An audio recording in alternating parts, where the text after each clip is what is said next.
Ini adalah kisah tentang seorang tukang giling, anak perempuannya yang cantik, dan seorang aneh yang mengubah hidup mereka selamanya. Suatu hari, sang raja mengundang si tukang giling itu ke istananya. Selamat pagi. Ada hadiah apakah yang kamu bawa untuk saya? Si tukang giling merasa malu karena dia tidak memiliki apapun untuk diberikan kepada si raja.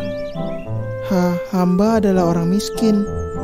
Saya hanya memiliki pekerjaan saya dan anak perempuan saya yang cantik. Kalau begitu katakan, apa yang menarik dari anak perempuanmu itu? Anak perempuan si tukang giling itu adalah perempuan yang manis dan cantik. Tetapi itu saja tidak pantas untuk membuat sang raja terkagum-kagum. Ia memiliki bakat khusus. Ia dapat memintai jerami biasa menjadi emas. Kebohongan si tukang giling membuat sang raja kaget. Wow, itu adalah talenta yang sangat spesial. Saya ingin bertemu dengannya. Si tukang giling kemudian cepat-cepat ke rumah. Ia berkata kepada anaknya bahwa sang raja ingin bertemu dengannya. Anak perempuannya langsung tidak sabar. Tapi ia bertanya-tanya dalam hati, mengapa sang raja ingin bertemu dirinya ya? Sesampainya di istana, pelayan sang raja membawanya ke sebuah ruangan yang penuh dengan jerami. Ia menyuruhnya untuk duduk di depan mesin pemintal. Coba kamu pintal jerami ini menjadi emas. Kami beri waktu hingga keesokan harinya. Si anak perempuan itu bingung dan kaget. Karena sendiri dan kebingungan, ia mulai menangis. Tiba-tiba, pintunya terbuka dan seorang pria kecil aneh muncul. Mengapakah engkau menangis, wahai perempuan muda? Ayah saya membuat janji kepada raja. Janji itu tidak bisa saya tepati. Saya tahu bagaimana memintal benang, tapi bagaimana saya mengubah jerami itu menjadi emas? Oh, itu mudah. Saya akan melakukannya untukmu. Tapi kamu harus memberikanku sesuatu sebagai balasannya. Si anak perempuan itu tidak memiliki apapun pada dirinya selain kalung dan cincin pemberian ibunya. Ia memberikannya kepada orang kecil aneh itu yang kemudian cepat-cepat bekerja.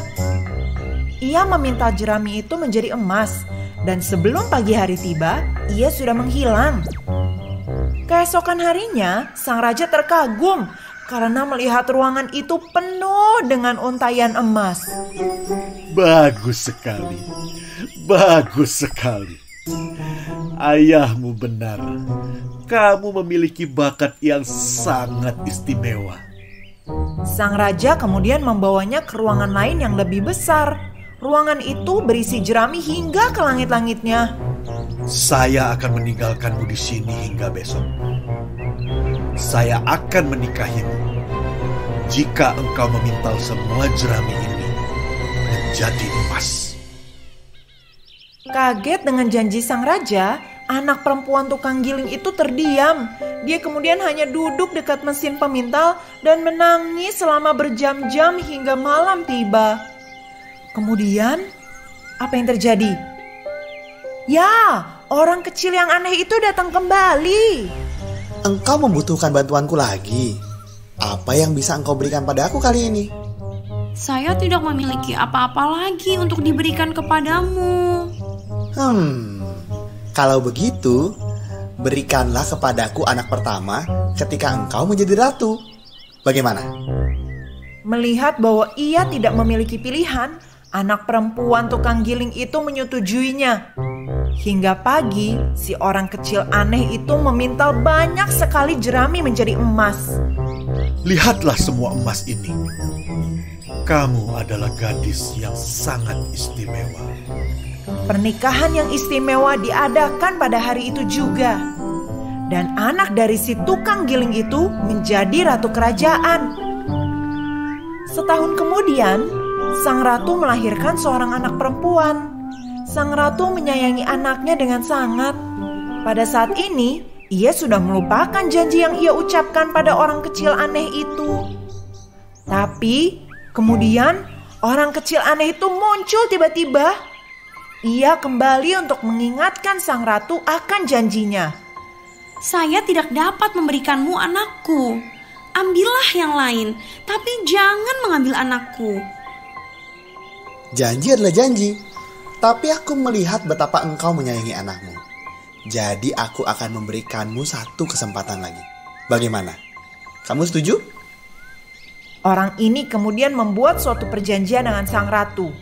Jika sang ratu mampu menebak namanya dalam 3 hari, ia akan mengizinkan sang ratu mempertahankan anaknya. Sang ratu terjaga semalaman penuh. Ia tidak bisa tidur. Ketika orang kecil itu datang, sang ratu sudah siap dengan banyak nama-nama yang ia tebak. Sepanjang malam, dengan nama-nama yang dipanjatkannya, orang kecil itu terus menggelengkan kepalanya.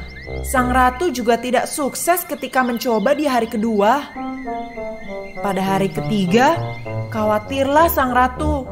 Akhirnya, ia menyuruh para pembawa pesan untuk mencari nama-nama paling aneh yang ada di kerajaan. Tiba-tiba, satu pembawa pesan mendengar seseorang bernyanyi-nyanyi di hutan. Dia tidak akan menebak namaku, dan saya akan memenangkan permainan ini. Karena namaku adalah Rumpelstiltskin. Ketika orang kecil itu datang pada malam harinya, sang ratu bertanya, Apakah namamu Rumpelstiltskin? Sang ratu tersenyum dan menggendong anaknya dengan erat. Namun orang kecil itu marah dan menghentakkan kakinya hingga ia terjatuh di lantai. Sang ratu tidak pernah melihat orang aneh itu lagi, tetapi ia tidak pernah melupakan namanya.